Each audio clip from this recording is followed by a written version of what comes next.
जय माता दी दोस्तों, अपना देश चैनल में आप सभी का स्वागत है। शक्ति की साधना के लिए सबसे ज़्यादा शुभ और फलदायी माने जाने वाले नवरात्र का अंतिम दिन यानी कि नवमी का दिन बहुत ही खास होता है।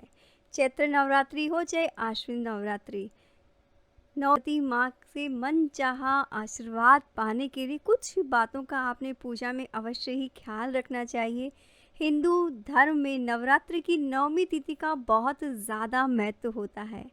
देवी पूजा के साधक इसे महानवमी के नाम से भी बुला पुकारते हैं और इस दिन चैत्र की नवमी जब होती है तब वह होती है राम नवमी का दिन भी।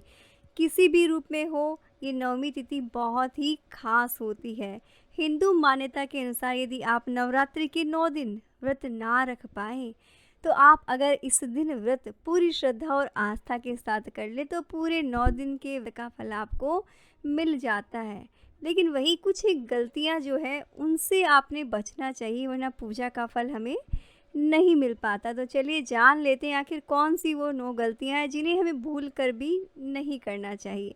सबसे पहली बात, हिंदू मान्यता के अनुसार नवरात्र की नवमी तिथि के दिन भूल कर भी दिन में सोना नहीं चाहिए।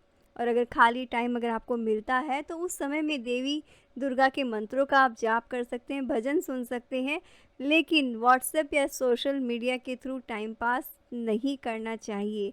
ये जो समय होता है शक्ति की आराधना का समय, इस समय हमारा पूरा फोकस माँ दुर्गा पर होना चाहिए, ना कि सोशल मीडिया पे।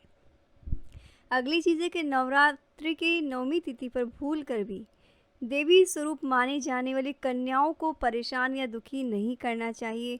दोस्तों, वैसे नवरात्र ही नहीं, जीवन में कभी भी आपने कन्या स्वरूप या स्त्री शक्ति मातृशक्ति का अपमान कभी भी नहीं करना चाहिए। और अगर स्पेशली नवमी तिथि के दिन जिस घर में स्त्री का कन्या का अपमान होता है, तिरस्कार होता है, वह माँ लक्ष्मी कभी भी अपना वास नहीं करती, इसलिए भूल कर भी आप किसी का अपमान ना करें। अगली चीज़ ये कि नवरात्र के पहले दिन आपने जो भी देवी पूजा का संकल्प लिया हो, आज उसे ज़रूर से आपने पूरा कर लेना चाहिए, उसे बीच में नहीं छोड़ना चाहिए। जो भी संकल्प आपने लिया है आपने नवमी तक उसे कंप्लीट ज़रूर से कर लेना चाहिए। नवमी तिथि की पूजा हमेशा तन और मन से पवित्र होकर करनी चाहिए। भूल कर भी देवी पूजा या कन्या पूजा में आप अपवित्र कपड़े बिल्कुल भी ना पहने, बिल्कुल पवित्र साफ सुथरे कपड़े पहने। इस दिन स्वच्छता और साफ सफाई का विशेष तौर पर आपने ख्याल रखना चाहिए। साथ ही नवरात्र काले कपड़े नहीं पहने, जो काले जो होते हैं वो एक्चुअली नेगेटिव एनर्जी को अट्रैक्ट करते हैं, इसीलिए ब्लैक कलर को अवॉइड किया जाता है शक्ति की पूजा में, हनुमान जी की पूजा में। शक्ति के इस महापर्व पर सकारात्मक ऊर्जा को पाने के लिए लाल पीले खूबसूरत रंग के साफ सुथरे उज्जवल कपड़े जो हैं वो आपने पहनने चाहिए। नवरात्रि के अंतिम दिन यदि आप देवी का मंत्र जाप करना चाहते हैं तो ख्याल रखें आपने हमेशा माला जप अपनी फिक्स माला से करना चाहिए। भूल कर भी किसी दूसरे की माला से माला का जाप नहीं करना चाहिए। और जिस माला को आपने धारण किया हो, पहना हो, उसको पहनी हुई माला से कभी भी मंत्र जाप नहीं करना चाहिए। इस बात का आपने विशेष ख्याल रखना चाहिए। दोस्तों, हिंदू धर्म में माला और आसन को लेकर बहुत ही स्ट्रिक्ट नियम है।